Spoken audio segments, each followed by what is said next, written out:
whether we'll get to the immigration issue, but it is unequivocal that we should. It's long overdue. And honestly, the truth is, I'm actually tired of this issue. And I'm tired of it because it's a new issue again.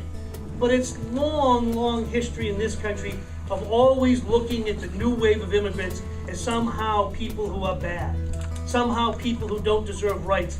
It's just, you'd think that we would have learned something from our history, and we haven't. We got 54 votes, and the last time I checked, that was a majority. But of course, the old rule of the filibuster.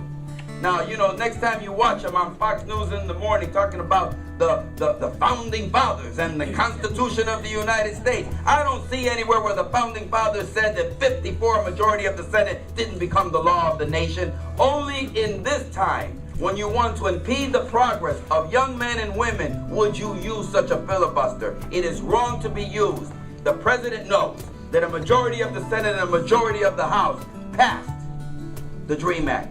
That should be the public policy of the United States. You create a culture where we accept each other for who we are. We all come from different backgrounds. Some of us are undocumented, some of us are documented, some of us are queer.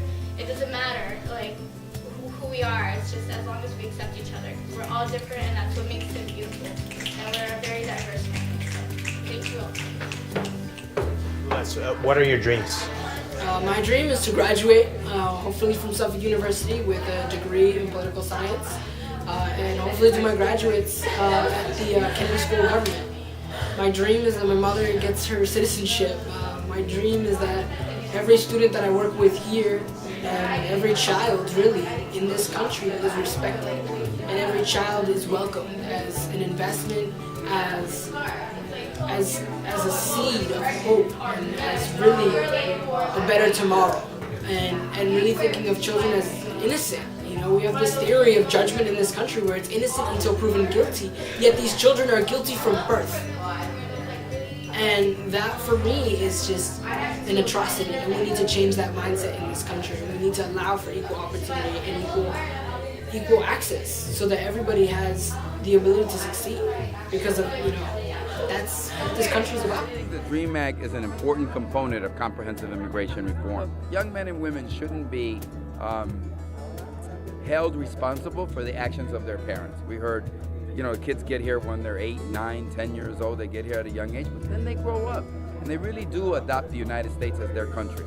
So what we're proposing is to the President of the United States is to take the million DREAM eligible young people and simply freeze their status. Give them a work permit, let them go to school, understanding that eventually we can resolve on a long-term basis their immigration status. But just as importantly, because I think that we don't want to separate the moms and the dads from the youngsters, and that we don't want to have a movement that says that one part of our community is more important or more privileged or should have priority over another part of our community. We're all one community. Those DREAM kids have mom and dads.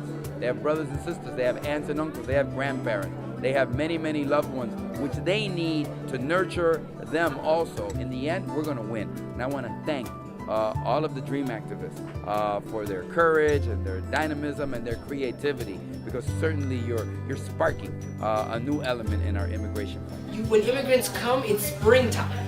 The flowers begin to blossom. Ideas, innovation begins to blossom. And as that community settles in, we get the winter and the fall where everything kind of settles in. And then everything's kind of still and chilling for a while. And then when a new immigrant community comes in, that's the spring again. And the rebirth of more life and more creativity. And that's how a tree grows its branches. You know, every spring it grows a little more, and then it dies off. It grows a little more, and then it dies off. But always growing up and always growing to become stronger with every branch, with every leaf. And that's what America is. It is a strong, well-rooted tree. Nothing that anybody here believes in that criminals should be treated well. But hard-working people who are just trying to make ends meet and trying to do what my ancestors did, which is to improve their lives for their babies, to make their lives a little bit better, to participate in this country, is something that is just so right.